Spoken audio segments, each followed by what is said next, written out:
Bismillahirrahmanirrahim. Alhamdulillahilladzi khalaqal mauta wal hayata liyabluwakum ayyukum ahsanu amala. Walladzi khalaqal jannata li'ibadihil atqiya wa khalaqan nara lil usatil halka. Asyhadu an la ilaha illallah wahdahu la syarika lahu jalla wa ala.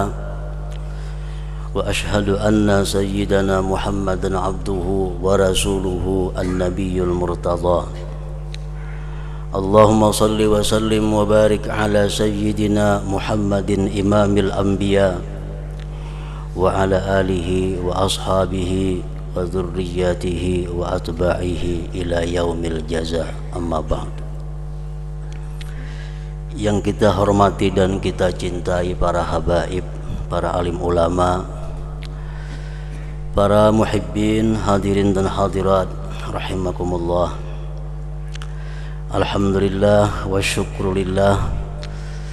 Puji dan syukur kita haturkan selalu kehadirat Allah subhanahu wa ta'ala atas limpahan nikmat yang tak terhingga yang selalu dicurahkan kepada kita semua. Dan tidak lupa salawat dan salam kepada junjungan kita Nabi besar Muhammad sallallahu alaihi wasallam dan kepada seluruh keluarga, para sahabat, zurriyat dan para pengikut beliau sampai hari pembalasan nanti. Para muhibbin rahimakumullah, as-sabi'atu wasittun min suwaril Qur'an suratul mulki makiyatun wa ayatuha thalathun. Yang ke-67 daripada surah-surah di dalam Al-Quran, yaitu surat Al-Muluk, atau seringkali kita sebut dengan surat Tabarak. Surah Al-Muluk ini diturunkan di Mekah dan ayat-ayatnya berjumlah 30 ayat.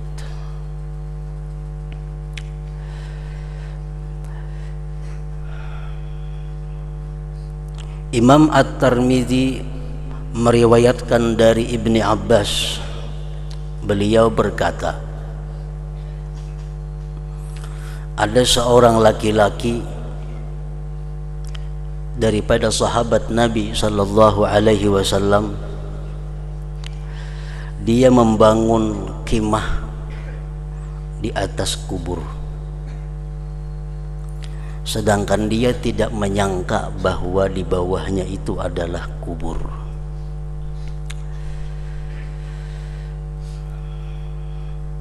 Ternyata di bawahnya itu ada kubur seseorang, dan dia mendengar orang yang di dalam kubur itu membaca surah Al-Muluk sampai khatam surat Al-Muluk itu. Maka laki-laki tadi datang kepada Rasulullah sallallahu alaihi wasallam.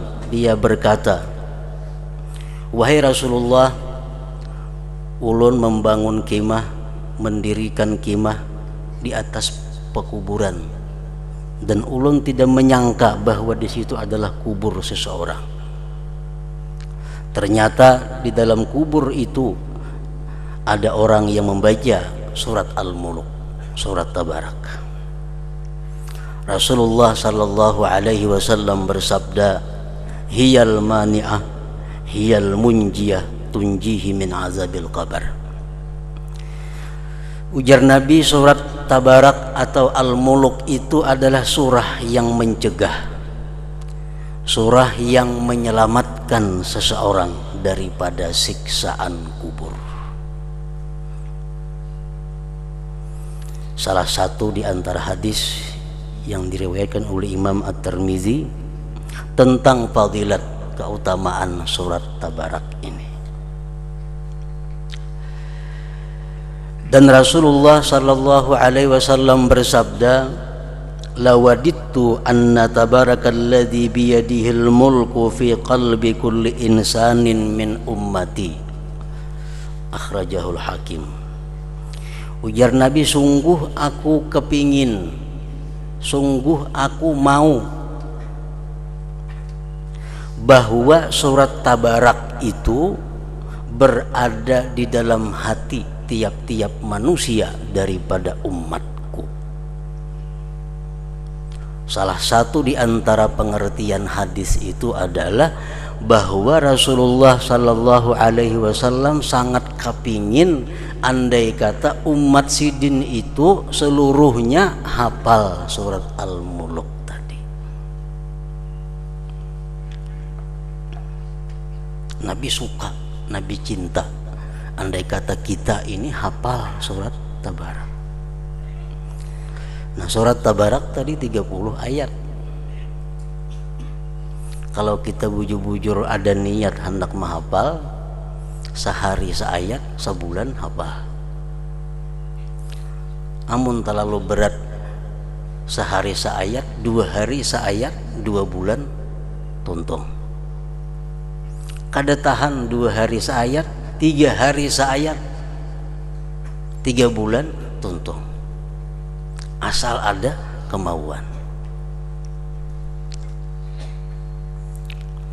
Nah, jadi apabila kita berniat dengan benar, dengan sungguh untuk menghafal surat Tabarak ini, dengan niat tujuan untuk melaksanakan apa yang dicintai oleh Rasulullah Sallallahu Alaihi Wasallam, kita hafal, hari-hari kita hafal, seayat, sampai mati kita ya tuh kada mau hafal, karena menghafal sudah umur 70. Kada mau hafal sampai mati, maka kita dicatat oleh Allah sebagai orang yang hafal surat Tabarak tadi. Kenapa? Karena dia punya niat yang ada dalam hatinya, dan niat itu pun sudah dilaksanakannya, namun belum sampai ke tujuannya. Jadi kada salah nang Tuhan yang belum hafal mulai ini dengan niat untuk menyenangkan Rasulullah Sallallahu Alaihi Wasallam.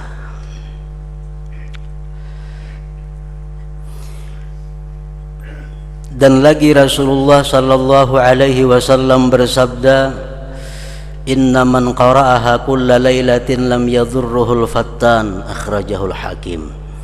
Bahwa orang yang membaca surat Mulk atau surat Tabarak itu tiap-tiap malam tidak bisa memudaratkan akan dia oleh fitnah-fitnah kubur. Dia akan lulus ujian-ujian yang ada di dalam kubur itu. Dia akan berhasil melewati berbagai macam ujian yang ada di dalam kubur, asal membaca tiap malam. Kulla lailatin, tiap-tiap malam. Artinya kalau malam kada baca, dikadha siang hari. Asal bila sebulan 30 kali. 2 malam kada baca, kayaknya dibaca 2 kali. Sama hukumnya tiap-tiap malam. Nah, bila kita sudah demikian mampu mengamalkan surat Tabarak ini tiap-tiap malam, dalam kubur kita akan selamat daripada cobaan, daripada fitnah munkar dan nakir. Munkar dan nakir itu beluman lagi menanya kita, hanyar inya datang sudah ujian lawan kita. Beluman lagi nya bersuara, hanyar becungol menggetar sudah. Nah itu ujian. Belum lagi pertanyaannya. Bisa selamat demikian kalau kita mengamalkan surat Tabarak tadi. Maka ujar Rasulullah Sallallahu Alaihi Wasallam, innal qabra awwalu manazilil akhirah fa inna jaminhu sahibuhu wa ma ba'dahu aisaru minhu wa illam yanju minhu fa ma ba'dahu asyaddu, rawahu Tirmidzi. Kubur itu, kata Rasulullah, merupakan awal dari tempat-tempat akhirat. Kubur pemulaan gerbang akhirat. Barang siapa di dalam kubur itu bisa selamat daripada ujian-ujian, cobaan-cobaan, maka yang sesudahnya lebih inting, lebih mudah dihadapi. Tapi bila dalam kubur sudah kada lulus tes, maka yang selanjutnya pasti akan lebih berat yang dihadapi.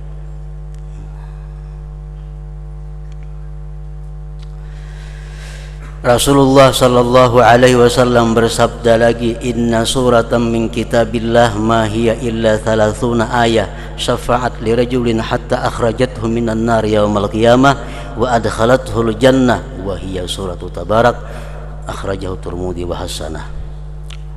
Bahwa di dalam Al-Qur'an itu ada satu surah. Tidak adalah surah itu melainkan 30 ayat yang bisa memberikan syafaat bagi seseorang sehingga dia bisa mengeluarkan dari api neraka pada hari kiamat dan memasukkan akan orang yang membacanya ke dalam surga, yaitu surah Tabarak tadi.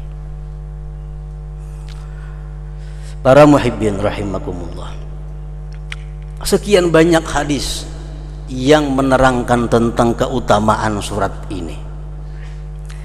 Oleh karena itu di zaman Rasulullah sallallahu alaihi wasallam, baik orang Ansar, baik orang Muhajirin, baik orang yang merdeka atau hamba sahaya, baik yang tua, muda sampai anak-anak, mereka hafal dan membaca Tabarak itu tiap malam.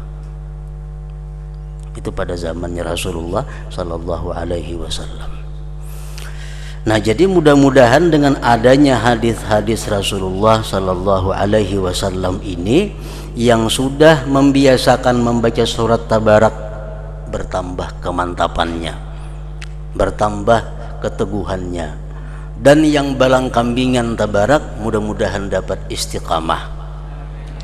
Nang belum biasa sama sekali membaca surat Tabarak tiap malam, mudahan diberi Allah taufik dan hidayah sehingga bisa selamat daripada ujian, fitnah, dan siksa di dalam kubur. Para muhibbin rahimakumullah, surat Tabarak ini dimulai dengan Bismillahirrahmanirrahim. Tabarakalladzi biyadihil mulku wa huwa ala kulli syai'in qadir, alladzi khalaqal mauta wal hayata liyabluwakum ayyukum ahsanu amala wa huwal azizul ghafur. Tabarakalladzi biyadihil mulku, artinya maha suci Tuhan yang di tangannya kerajaan. Muluk itu kerajaan. Maha suci Allah yang memiliki kerajaan. Apa yang dimaksud dengan kerajaan itu? Apa artinya itu kerajaan? Sebagian ulama tafsir menjelaskan, yu'izzu man yasha wa yuzillu man yasha wa yuhyi wa yumit wa yughni wa yufkir wa yu'ti wa yamna. Artinya orang yang punya kerajaan itu adalah orang yang mampu untuk menjadikan seseorang mulia, mampu menjadikan orang yang mulia menjadi hina, mampu menghidupkan yang mati dan mematikan yang hidup, mampu membuat kaya fakir miskin, mampu memfakirkan orang yang kaya, dan dia bisa memberi dan bisa tidak memberi. Nah, itulah orang yang bersifat dengan kerajaan tadi. Itulah Allah Subhanahu wa taala. Allah bisa orang yang hina, miskin, bulan berikutnya jadi orang mulia. Orang yang diagung-agungkan, yang dipuja-puji, ternyata esok hari menjadi orang yang terhina, dicaci maki. Orang yang dulunya kaya, berlimpah dengan harta, besok hari jadi orang yang paling miskin, paling fakir. Nah, itu semua adalah merupakan perbuatan Allah Subhanahu wa taala yang di tangannya kerajaan, baik kerajaan dunia maupun akhirat, langit dan bumi, seluruh alam semesta ini. Alladzi khalaqal mauta wal hayata liyabluwakum ayyukum ahsanu amala. Alladzi khalaqal mauta wal hayata, dialah Tuhan Allah yang menciptakan kematian dan kehidupan. Allah yang menciptakan itu kematian dan kehidupan. Oleh ulama-ulama tafsir dijelaskan kenapa Allah Subhanahu wa ta'ala mendahulukan maut atas hayat. Allah yang menciptakan kematian dan kehidupan. Kenapa kada berdahulu kehidupan dan kematian? Nah, itu ternyata banyak mengandung hikmah di dalamnya. Antara lain yang pertama, kenapa Allah Subhanahu wa ta'ala mendahulukan maut atas hayat? Karena aslul insan min turab. Asalnya manusia itu tercipta daripada tanah. Tanah itu kan benda mati. Nah, kita ini asalnya dari tanah. Asalnya memang kita ini mati. Nah, dengan proses yang panjang, summa min nutfatin, kemudian menjadi setitis air mani, fa'alaqatin, kemudian jadi segumpal darah, pamudghatin, kemudian jadi segumpal daging, summa nufikha fihi ruh fahayya, kemudian ditiupkan padanya roh, maka hiduplah dia. Nah, makanya tadudi hidup itu alladzi khalaqal mauta wal hayat. Nah, pertama itu antara lain. Yang kedua, rahasia yang terkandung di dalamnya itu adalah ayyuktsiral insan zikral maut, bahwa memperbanyak manusia itu mengingat mati. Artinya hendaknya manusia itu lebih banyak berbuat sesuatu untuk kematian daripada sesuatu untuk kehidupan. Ayyuktsiral insan zikral maut, bahwa memperbanyak seseorang itu mengingat kematian. Lianna aqwan nas da'iyan ilal amal man nasaba mautahu baina ainai, karena paling kuat manusia yang membawa dia kepada beramal adalah orang yang menjadikan kematian itu di hadapan matanya. Orang kulir beribadah, malas beribadah, tapi kalau tahu isuk mati, otomatis dia akan langsung bangkit untuk beribadah. Kalau tahu kita subuh nih mati, kita kada beguringan sama malam ini, pasti sembahyang, berzikir, macam-macam, baca salawat dan sebagainya. Kenapa? Karena mati itu kita letakkan di depan mata kita.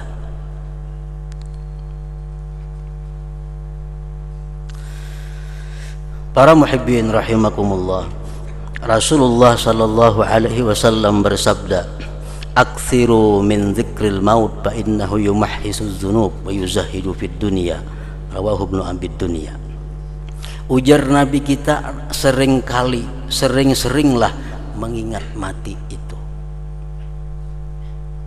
Hendak sembahyang disuruh kita ingat mati.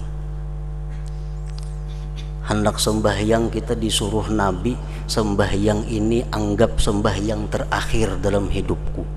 Shalli salata muwaddi'in. Sembahyanglah engkau sebagaimana orang yang sembahyang mengucapkan selamat tinggal atas dunia.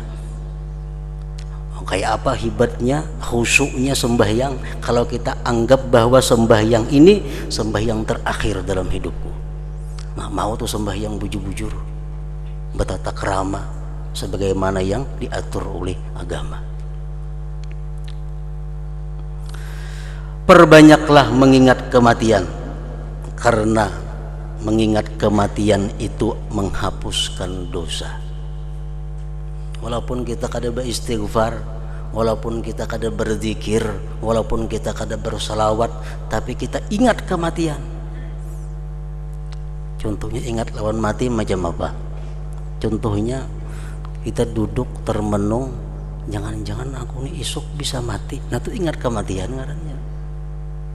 Nah, bila hati kita bicara demikian, itu menghapuskan dosa. dan membuat kita zuhud dengan dunia. Esok kita mati jam 5 kamarian, hakun lagi dong buka toko esok pasti kada mau buka toko, nang bawarung kada buka warung, nang bahuma kada kapahumaan, nang menurih kada menurih hari itu. Kenapa? Karena esok sore jam 5 kita mati. Nah, mengingat kematian itu membuat kita zuhud dengan dunia. Hadis riwayat Ibnu Abi Dunya. Seorang laki-laki dari Ansar bertanya kepada Rasulullah sallallahu alaihi wasallam, "Man aqyasun nas wa akramun nas ya Rasulullah?" Wahai Rasulullah, siapakah manusia yang paling pintar dan paling mulia? Rasulullah menjawab, "Aktsaruhum dzikran lil maut wa asyadduhum isti'dadan lahu, ulaika humul aqyas, zahabu bi syarafid dunya wa karamatil akhirah." Rawahu Ibnu Majah. Ujar Nabi, orang yang paling pintar, yang paling mulia itu adalah orang yang paling banyak ingat kematian, orang yang paling banyak persiapannya untuk menghadapi kematian. Itulah orang-orang pintar. Mereka pergi dengan kemuliaan dunia dan akhirat.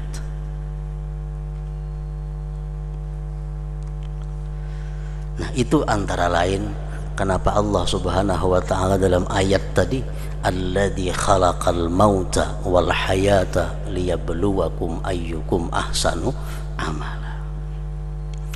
Nah, para muhibbin rahimakumullah, apabila kita merasa bahwa kita akan mati tanggal 30 Februari, kita akan mati tanggal 30 Maret, kita akan mati bulan akan datang, tahun akan datang, maka kita disebut sahibu tulil amal. Kita disebut orang yang punya angan-angan panjang. Kita ini beranggapan bahwa esok udah harapan mati, berarti kita punya angan-angan panjang, lalawanan daripada ingat kematian. Rasulullah SAW bersabda, "Yahramu ibnu Adam wa tashubbu ma'a husnatani, al-hirsu 'alal mal wal hirsu 'alal umur." Ujar Nabi kita, manusia itu tua, makin hari makin tua. Namun ada dua yang tidak pernah tua. Dua macam ini kada betuhaan, mau baanu mau. Pertama adalah cinta harta dan kepingin panjang umur. Nah, itu kada berubah, tetap ada.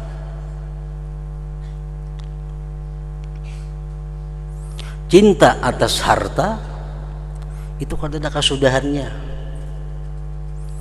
Berusaha sugih sudah, rumah ada, kendaraan ada, naik haji sudah, toko ada, usaha jalan.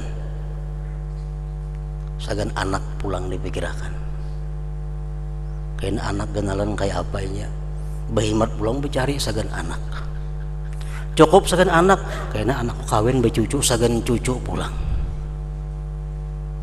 kada ada habis-habisnya. Nah, itulah orang yang cinta atas harta. Jadi seolah-olah sepanjang hidupnya memikirkan harta. Di antara sebagian ulama ahli suluk memberikan jalan keluar kepada mereka-mereka yang mencintai harta ini. Kayak apa cara, bagaimana cara untuk sedikit mengurangi kecintaan kita kepada harta, kecintaan kita kepada mengumpulkan harta. Nah, kalau kita sudah mapan, umpamanya sudah ada lengkap macam tadi, haji sudah, rumah ada, kendaraan ada, toko ada, itu mapan ngarannya hidup. Kita targetkan untuk anak kita dengan angka, dengan jumlah. Maksudnya umpamanya orang berisi anak 4 atau 5. Nah, aku bercari sungguh-sungguh supaya anak kunang 5 ini ku tinggali harta samuaan masing-masing 50 juta. Nah, jadi anaknya 5 sungguh-sungguh mencari 250 juta. Niat untuk meninggalin yang 5 orang nih. Tak kumpul sudah. Nang panuhannya dapat 50 jatah, nang nomor 2 50, nang ketiga 50, keempat 50, kelima 50. Nah, cukup sudah nih, jangan ditambahi lagi. Nah, kayaknya kalau ada rezeki dari Allah cukup untuk kita, sisanya sedekahkan atau wakafkan. Ada rezeki dari Allah labihan untuk kita, wakafkan, hadiahkan, sedekahkan. Nah, untuk anak sudah ada jatahnya. Nah, itu barangkali mungkin mengurangi sedikit tentang kecintaan kita kepada dunia. Karena kalau kita kadang memasang target, kadang memasang angka jumlah, kadang ada habis-habisnya. Kadang ada habis-habisnya.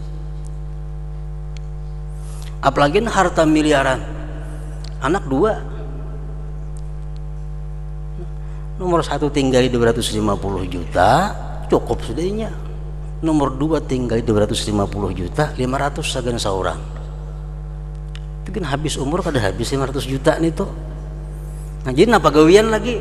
Mengaji, nuntut ilmu, sembahyang berjamaah, itu aja. Nah, kalau kada macam itu, dunia kada akan habis-habisnya. Kecintaan harta kada akan pernah tua di dalam diri manusia. Para muhibbin rahimakumullah, surat Tabarak ini sebagaimana surah Al-Quran yang lainnya juga memberikan petunjuk kepada kita. Banyak arahan-arahan Allah kepada manusia. Antara lain ayat 12 dalam surah ini yang berbunyi, innal ladzina yakhshawna rabbahum bil ghaibi lahum maghfiratu wa ajrun kabir. Sesungguhnya orang-orang yang takut dengan Tuhan mereka, dengan gaibnya Dia, bagi mereka itu ampunan dan pahala yang besar. Orang yang takut dengan Allah, padahal orang lain saya ikung kadadanya di situ, tapi nya takut. Nah, kadang-kadang orang mau menghindari maksiat di tengah orang banyak. Di tengah orang banyaknya kadawani supan berbuat maksiat, tapi orang kadada mau. Nah, ini kada bil ghaib. Dia takut kepada Allah dalam keadaan tidak diketahui oleh seorang jua pun, tetap dia takut kepada Allah. Nah, orang ini mendapat ampunan dan pahala yang besar dari Allah Subhanahu wa ta'ala. Para ulama mengatakan bahwa seorang mukmin yang ahli ibadah, seorang mukmin yang taat kepada Allah, itu diperlukan takut kepada 4 perkara. Sudah beriman, pak ibadah, pak amal, penuntut ilmu, tetap dituntut untuk takut kepada Allah dalam 4 perkara. Apalagi nang kada beriman, apalagi nang kada beramal saleh, makin banyak tuntutannya takut kepada Allah. Ini orang yang sudah ahli taat tetap dituntut takut kepada Allah, terutama dalam hal yang 4 ini. Yang pertama, orang yang beriman, yang ahli ibadah, ahli taat kepada Allah, dia mesti takut bahwa la yaqbalullah ta'atahu, Allah tidak menerima taatnya. Mesti takut. Walaupun sudah ahli ibadah, walaupun sudah ahli takwa, tapi hendaknya dia mesti takut kalau amal ibadahnya ditolak oleh Allah Subhanahu wa ta'ala.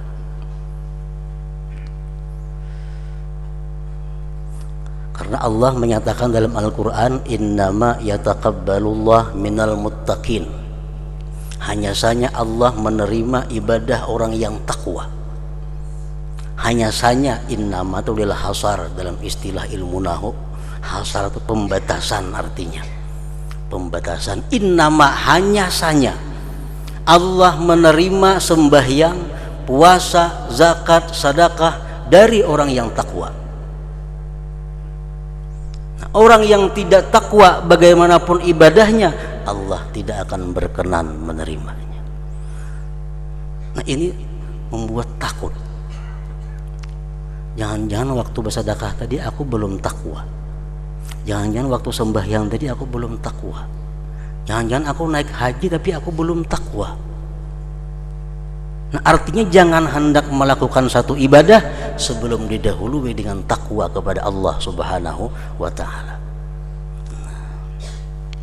Yang kedua yang dia takutkan adalah la yuwaffiqullah bi tsani waqtih. Yang dia khawatirkan adalah bahwa Allah tidak memberi taufik kepada dia di waktu berikutnya. Hari ini aku kawa sembahyang sunat, hari ini aku kawa puasa sunat, hari ini aku bisa bersedekah, tapi aku takut jangan-jangan isuk bisa kada kawa, jangan-jangan isuk bisa kada kawa sembahyang tahajud, isuk kada kawa memberi orang sedekah. Karena Allah berfirman, wa ma taufiqi illa billah. Taufik itu hanya mutlak dari Allah. Membaca sudah, belajar sudah, tetap kita kada kau mengamalkan. Kenapa? Tidak ada taufik Allah. Nah, itu yang ditakutkan. Nah, hari ini aku mampu berbuat taat, tapi aku takut jangan-jangan besok aku kada bisa. Nah, tandanya orang yang takut ini antara lain adalah dia selalu memohon kepada Allah, minta kepada Allah, Allahumma waffiqni, ya Allah berikan taufik kepadaku. Atau Rabbi waffiqni, ya Rabbi berikan taufik kepadaku. Yang ketiga yang ditakutkan oleh orang-orang yang ahli ibadah adalah la yakhtimullahu lahu bil husna. Allah tidak mengakhiri umurnya dengan husnul khatimah. Allah tidak mengakhiri hidupnya dengan husnul khatimah. Itu yang ditakutkan. Karena Rasulullah SAW bersabda, wa innamal a'mal bil khawatim, rawahul Bukhari. Hanya saja amal manusia itu dipandang akhirnya. Bagaimanapun ahli ibadatnya takwa, tapi di akhir hayatnya dia dimurkai Allah, berbuat yang dibenci Allah, yang dilarang Allah, berarti dia menutup hidupnya dengan yang dimarahi Allah. Itu yang membuat khawatir, membuat takut. Nah, tanda ketakutan kita dalam hal ini adalah kita selalu minta kepada Allah diberi husnul khatimah itu. Yang keempat yang ditakutkan orang-orang ahli ibadah adalah naqasallahu alaihi bil hisab. Allah teliti kepada dia dalam menghisap nanti di akhirat. Walaupun dia ahli ibadah, walaupun dia takwa, tapi kalau Allah nanti di akhirat teliti menghisap kita, pasti kalah, pasti banyak dosanya. Rasulullah Shallallahu Alaihi Wasallam menyatakan dalam sebuah hadis, man nukisal hisaba udziba, muttafaq alaih. Barang siapa yang diteliti Allah nanti pada hari kiamat tentang hisapnya, dia pasti akan disiksa. Man itu siapakah artinya? Walaupun dia punya ahli ibadah yang tinggi, takwa yang tinggi, tapi kalau di akhirat Allah menghisap dengan hisapan, dengan perhitungan satu persatu, pasti kalah. Jadi yang dikhawatirkan oleh orang ahli ibadah itu antara lain adalah takut kalau Allah nanti teliti menghisap dia. Tanda ketakutannya dia berdoa kepada Allah, Rabbi atau Allahumma hasibni hisabai yasira. Ya Allah, hisaplah aku dengan hisap yang mudah, dengan hisap yang inting. Jangankan kita biasa, orang sekelas para nabi, kalau Allah meneliti hisapnya pasti akan gugur. Kenapa? Karena kada sebanding nikmat yang diberikan Allah kepada kita dengan taat yang kita berikan kepada Allah. Kada sebanding nikmat yang diberikan Allah kepada kita dengan ketaatan yang kita persembahkan kepada Allah. Kalau dihitung biji, pasti kalah. Nah, maka itu berdoa, Rabbi hasibni hisabai yasira. Ya Allah, hisaplah aku nanti pada hari kiamat dengan hisap yang mudah. Para muhibbin rahimakumullah, selanjutnya yang ke-68 adalah surat Al-Qalam. Ila hadratin Nabi sallallahu alaihi wasallam. Al-Fatihah. Ya kana na'budu wa iyyaka nasta'in.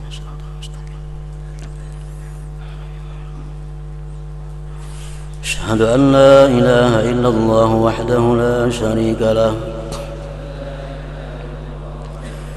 أشهد أن سيدنا محمدا عبده ورسوله. لا إله إلا الله. نستغفر الله. لا إله إلا الله. نستغفر الله. لا إله إلا الله. نستغفر الله. لا إله إلا الله. ونتوب إلى الله. لا إله إلا الله. محمد رسول الله صلى الله عليه وسلم. ويا أيها الراجون منه شفاعة صلوا عليه وسلموا تسليما. اللهم صل وسلم وبارك عليه.